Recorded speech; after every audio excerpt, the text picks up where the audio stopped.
Eu tenho uma filha de 22 anos que se chama Lídia e ela é autista.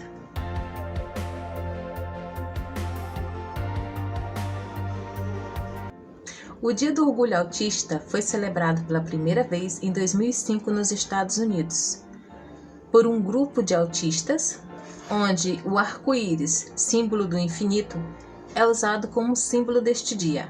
Esse símbolo representa a diversidade com variações infinitas e infinitas possibilidades, que é uma data bem diferente do dia 2 de abril, que é o Dia Mundial da Conscientização do Autismo, onde as famílias, os médicos, os profissionais se mobilizam com eventos, com passeatas, com festividades, no objetivo de instruir as pessoas sobre o assunto, para que elas possam conhecer e assim com o objetivo de respeitar e incluir.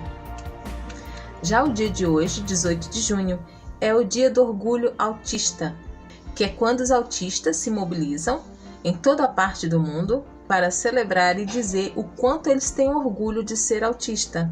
É um momento que eles mostram suas particularidades, as suas experiências e diferenças. De acordo com a Organização Mundial da Saúde, a OMS, existem aproximadamente 70 milhões de pessoas com autismo em todo o mundo.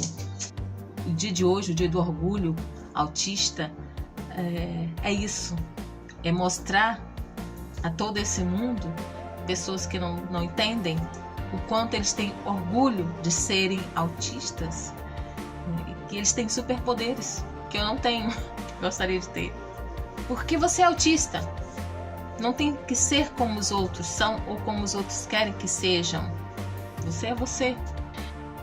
E claro que esse dia não é sobre mim, esse vídeo é sobre este dia, é sobre a minha filha, sobre as suas dificuldades diárias, das suas perguntas, das suas curiosidades, as suas fases, porque ela é menina de 3 fases, porque ela é uma mulher de 3 fases, apática, extrovertida, é perfeccionista no arrumar das suas coisas, quando ela separa por cores, por tamanho, é sobre os sentimentos, sobre as emoções. Ela agora é uma adulta, uma mulher adulta, continua com as suas fases, continua com as suas dificuldades. Muito inteligente, muita coisa ela evoluiu, algumas ela teve um retrocesso, porque no momento ela não está comigo, mas logo vai estar comigo novamente, houve um pequeno retrocesso, mas isso tudo é um trabalhar e eu quero muito trazer esse dia a dia dela aqui para vocês.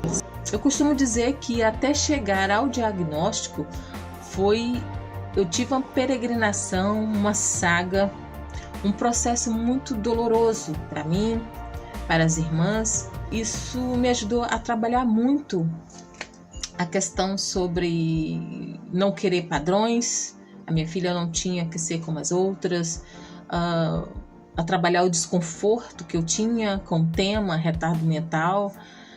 Aprendi a entender as fases, as necessidades da minha filha. E até que em 2014, finalmente, veio um diagnóstico. Foi até um pediatra, que ela tinha 14 anos, mas ela foi vista pelo pediatra e ele conseguiu identificar. Ele passou para uma neuro descartou qualquer coisa e passou para a psiquiatra. Fiquei com receio, lógico, mas fui lá. E pela primeira vez eu fui apresentada a palavra autista. A minha busca por resposta a tudo o que se passava chegou ao fim. Fechou-se uma etapa e começou-se um novo caminho. Só que com conhecimento, com ajuda, com o apoio que eu precisava, eu já não me sentia sozinha. Foi um processo muito difícil. E eu lembro que eu pedi à médica para eu poder abraçá-la, porque daqueles 14 anos, ela tinha sido a primeira pessoa que pôde me ajudar naquele momento. E toda vez que eu lembro disso, eu me emociono. Porque depois do diagnóstico, eu ficava... Porque eu lembro o quanto foi difícil. Eu cheguei a um momento extremo. E minha filha, aos 12 anos, ela defecava. Não se limpava direito. E foi um dia de desespero. E eu dizia que eu não sabia mais o que fazer. E eu sempre tive as minhas duas filhas mais velhas do meu lado e uma delas disse: ela não vem com manual de instrução. E é verdade. Filhos nenhum vem com manual de instrução. E quando vem uma criança que precisa de toda a atenção, todo o suporte, era meio que desesperador. E dali em diante eu disse: não, ela precisa de mim, com todas as minhas limitações também, porque eu sempre trabalhei fora, já falei isso no outro vídeo atrás. Trabalhei muitos plantões noturnos, que eu trabalhava em hospital para poder estar de dia com ela em casa. E quando eu recebi sim aquele diagnóstico, foi assim uma resposta que eu queria, porque eu queria um caminho, eu queria uma direção. E naquele dia aquela médica me deu aquela direção. E claro que eu tinha que abraçá-la e chorar, como hoje. Estamos em 2022, mas quando eu percebi que minha filha era diferente das irmãs, que ela tem duas irmãs mais velhas, ela não tinha nem um ano de vida completo.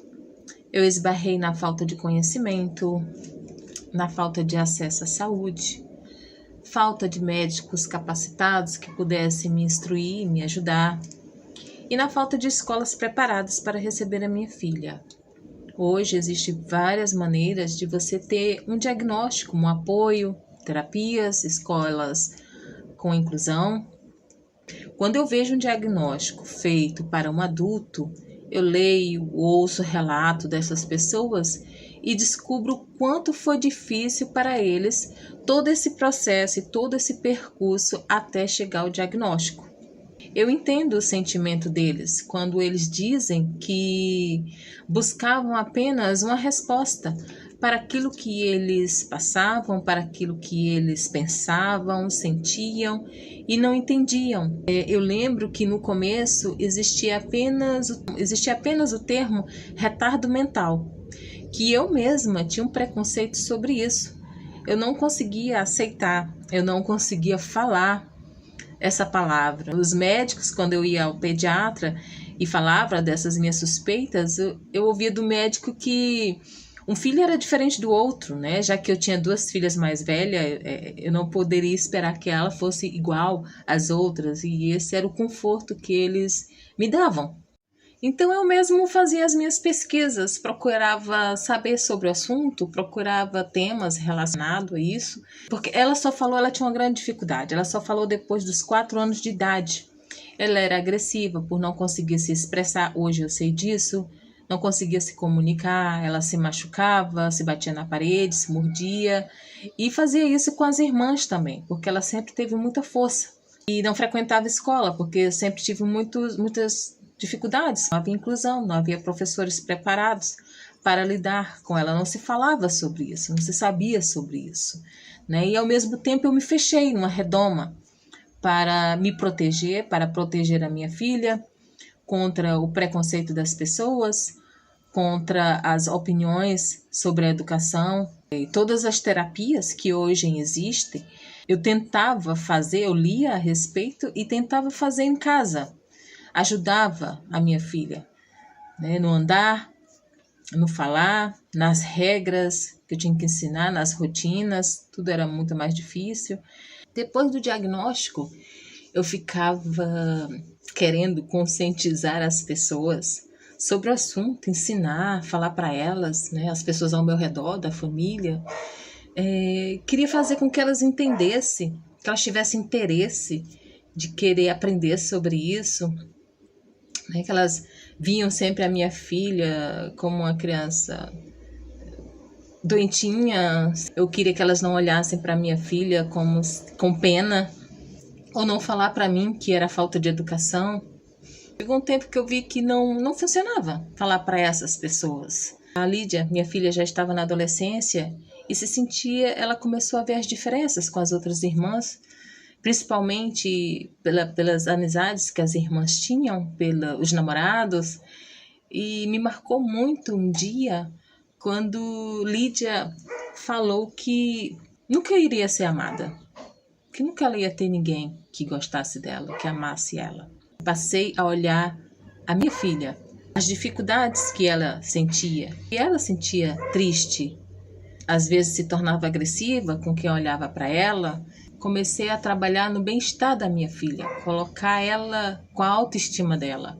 Era adolescente de 14 anos, que não tratar ela como uma criança, uma menininha, o meu bebê, o meu anjinho, mas tratá-la como um adolescente, com as vaidades que ela gostava, respeitar o espaço dela, respeitar o gosto pelas roupas, respeitar o gosto pela maquiagem. Foi um processo, foi um outro processo. O meu dever diário passou a falar a ela que ela era amada todos os dias. O quanto ela era amada e o quanto eu era feliz por ser mãe dela. Que ela era linda, que ela é autista, que é legal ser diferente, que é única e que ela jamais deveria ter vergonha ou se esconder por ser autista. Cada feito, cada tarefa realizada, cada objetivo dado a ela, que ela alcançava, que ela realizava, é motivo de comemorar. Que o autismo é uma condição, não é uma punição. Isso é verdade, eu li isso e aprendi. Não é uma doença, não é um fardo ou uma corrente que ela e a família têm que levar. Não é algo de sofrimento. E esse dia, o dia do orgulho autista, não é um dia para ser lembrado, para falar das dificuldades diárias enfrentadas pelo autista, não é ter pena de quem é autista, ou porque é difícil ter um autista na família, mas também não é romantizar, né, sobre as maravilhas dos obstáculos vencidos, porque alguém chegou mais longe, porque alguém conseguiu se formar, que você tem aquela necessidade de estar provando a todo mundo que você pode, que você é capaz, que você tem que superar, se cobrar para ser igual. Esse dia para mim é sobre ser autista, é sobre ser único da maneira que o autista é sobre eu como mãe, é sobre ter uma filha autista que eu aprendi muito, tem me ensinado muito, muito a beleza do sorriso, ternura, a paz que eu sinto no abraço da minha filha, ao sorriso sincero, as palavras verdadeiras. Então, o que eu tenho aprendido não tem preço. Claro que eu tenho as minhas preocupações, me preocupo sim. Se eu faltasse nesse mundo, quem iria cuidar dela? Claro que sim. Já me perguntaram se eu gostaria que a minha filha fosse diferente, ou já até afirmaram que era tão difícil e tão duro ter uma filha doente. Eu não trocaria a minha filha por outra, jamais. Mesmo porque eu aprendi a ser uma pessoa melhor, eu aprendi a olhar ao mundo de outras maneiras. Tomara, quem dera eu pudesse ser como ela, ser indiferente ao que os outros falam, ser indiferente ao que acontece ao meu redor, não deixar que as pessoas influenciem no meu bem-estar, e ela tem este poder de fazer isso. Tomara eu pudesse ser assim, e não trocaria minha filha por uma outra Lídia. Eu espero que vocês tenham gostado. Você pode participar deixando teu comentário aqui ou lá no meu perfil do Instagram. Falo do meu dia a dia, da minha vida, das mudanças que aconteceram aqui em Portugal. Eu espero vocês. Até o próximo vídeo. Tchau!